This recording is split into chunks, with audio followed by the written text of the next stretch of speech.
भुट्टो खानदान से शरीफ खानदान को विरसे में रकाबत मिली। मुफाहिमत के बादशाह जरदारी का अहम किरदार क्या था? लाड़काना के गांव घड़ी गुदा बख्श में भुट्टो खानदान का कब्रिस्तान शहीदों से आबाद है। यहाँ पाकिस्तान पीपल्स पार्टी के बानी जुल्फिकार अली भुट्टो, उनके दो साहबजादों मुर्तज़ा भुट्टो और शाहनवाज भुट्टो, बेगम नुसरत भुट्टो और उनकी सियासी वारिस बेनज़ीर भुट्टो के मज़ारात वाक़े हैं, जहाँ खानदान और पार्टी के लोग अक्सर फूल चढ़ाते और फातिहा ख्वानी करते हैं। जुल्फिकार अली भुट्टो के इक़्तिदार का तख्ता उलटने वाले जनरल ज़ियाउल हक ने साबिक़ वज़ीर आज़म को 4 अप्रैल 1979 को फांसी दी थी। यही ज़ियाउल हक मियां नवाज शरीफ और शरीफ खानदान के सरपरस्त थे। भुट्टो खानदान से शरीफ खानदान को विरसे में रकाबत मिली थी। दोनों खानदान मुल्क की सियासत में एक दूसरे के दुश्मनी की हद तक हरीफ थे। मियां नवाज शरीफ ने कई बार बेनज़ीर भुट्टो को मुल्क के लिए सिक्योरिटी रिस्क करार दिया और अपनी हुकूमतों में भुट्टो की बेटी को हर तरह से ईज़ा रसानी की कोशिश की, जबकि बेनज़ीर भुट्टो अपने हरीफ मियां नवाज शरीफ को मुजरिम कहकर याद करती थीं।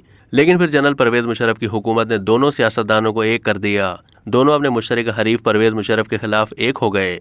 2005 में आसिफ अली जरदारी जेल से रिहाई के बाद दुबई चले गए, जहां से वो अपनी शरीक हयात बेनज़ीर भुट्टो के हमरा उम्रे की अदायगी के लिए सऊदी अरब गए। मियां नवाज शरीफ पूरे खानदान के हमरा पहले ही सऊदी अरब में मौजूद और शाही मेहमान थे।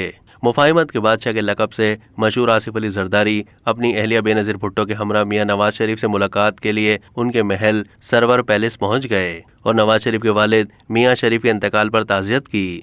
इस मुलाकात में पाकिस्तान में जमहूरियत की बहाली के लिए मुश्तरका जद्दोजहद पर इत्तेफाक हुआ।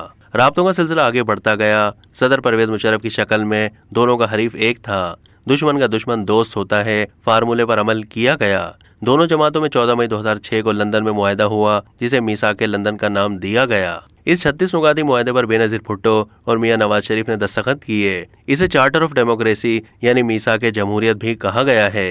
अपोजिशन इत्तेहाद ARD और दीगर हुकूमत मुखालिफ जमातों ने भी इसकी पजीराई की। मुआहदे में अहद किया गया कि पाकिस्तान पीपल्स पार्टी और मुस्लिम लीग नून आइंदा इंतखाबात में एक दूसरे की मैंडेट का एहतराम करेंगी और हारने वाली जमात जीतने वाली पार्टी का इक़्तिदार गैर मुस्तहकम नहीं करेगी, जबकि बरसर इक़्तिदार जमात हिज़्ब इख्तिलाफ का एहतराम करेगी और कौमी उमूर में उसकी राय शामिल की जाएगी। उन्होंने ये भी अहद किया कि फ़ौजी हुकूमत से डील नहीं करेंगे और न इसमें शामिल होंगे। लेकिन 11 अगस्त 2007 को बेनज़ीर भुट्टो का एक इंटरव्यू शाया हुआ, जिसमें उन्होंने कहा है कि सदर परवेज़ मुशर्रफ से वर्दी उतारने और मेरी वतन वापसी पर मुफाहिमत हो चुकी है। इख्तिलाफी मामला तीसरा फरीक तय करेगा। इसी दौरान ये खबर आम हुई कि सदर परवेज़ मुशर्रफ ISI के सरबराह लेफ्टिनेंट जनरल अशफाक परवेज़ कियानी और गवर्नर सिंध डॉक्टर इशरतुल इबाद ने दुबई में बेनज़ीर भुट्टो से मुलाकात की है, जिसमें सदर परवेज़ मुशर्रफ ने यकीन दहानी कराई कि वो दूसरी बार सदर मुंतखब होने के बाद वर्दी उतार देंगे।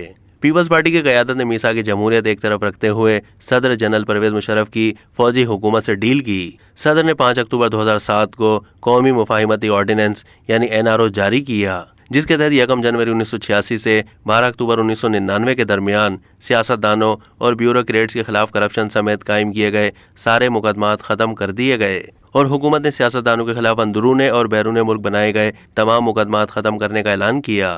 इसके साथ तमाम तहकीकात ख़त्म करके नैब का ज़ेली इदारा स्पेशल ऑपरेशन डिवीज़न भी बंद कर दिया गया। पीपल्स पार्टी के ताउन से 6 अक्टूबर को जनरल परवेज़ मुशर्रफ दूसरी बार सदर मुंतखब हो गए। उसके अगले साल 27 दिसंबर 2007 को बेनज़ीर भुट्टो को शहीद कर दिया गया। 2008 में इंतखाबात हुए तो पीपल्स पार्टी को हुकूमत मिल गई और 2013 के आम इंतखाबात में नून लीग अक्सरियती पार्टी बनकर बरसर इक़्तिदार हो गई। अब तक के लिए इतना ही। मज़ीद मालूमात के लिए डेली जंग के YouTube चैनल को सब्सक्राइब कीजिए।